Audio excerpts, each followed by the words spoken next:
Hey everyone! Have you ever wondered how absurd life can get?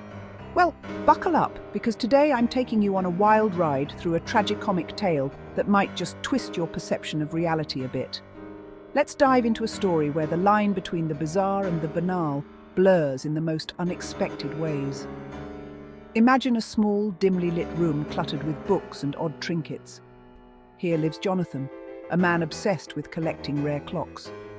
Every ticking second in Jonathan's life is marked by a chorus of chimes and alarms from his vast collection.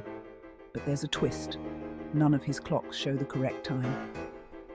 One foggy evening, Jonathan receives a peculiar visitor, a woman named Eliza who claims to be a time traveler. Intrigued and a bit skeptical, Jonathan invites her in. Eliza walks around inspecting the chaotic symphony of timepieces, her expression a mix of fascination and confusion. "Why none of these clocks show the right time?" she asks, her voice tinged with a mysterious accent. Jonathan, with a twinkle in his eye, responds, "Because, my dear, the right time doesn't exist. Time is an illusion, a mere human construct." Eliza laughs, a sound that seems to echo across the room and somehow makes the clocks tick louder. As the night deepens, they debate the nature of time, its elasticity, its tyranny, and its incessant march. The room feels alive, almost as if the clocks are listening, engaging in their philosophical banter. Suddenly, without warning, all the clocks stop ticking. The silence is deafening. Jonathan's heart races. This has never happened before.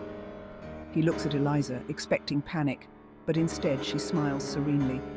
"It's midnight," she says, checking a watch that she hadn't worn before. "Time for me to go." As she walks towards the door, Jonathan notices all his clocks now show the correct time.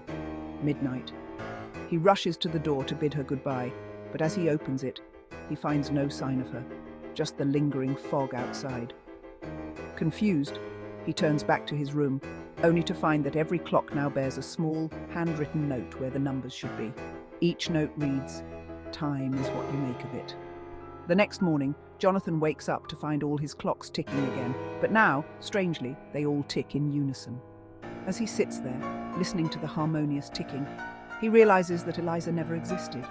She was a figment of his imagination, a creation of his loneliness and longing for understanding in a world bound by time. And here's the punchline, folks. Jonathan laughs.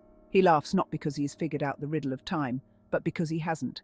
He laughs at the absurdity of his existence, at the cosmic joke that is life, and at his clocks, which now at least all agree on the wrong time together.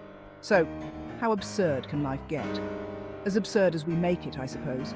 Life's a play, and we are merely players, each with our own set of broken clocks, trying to find the right time that doesn't exist.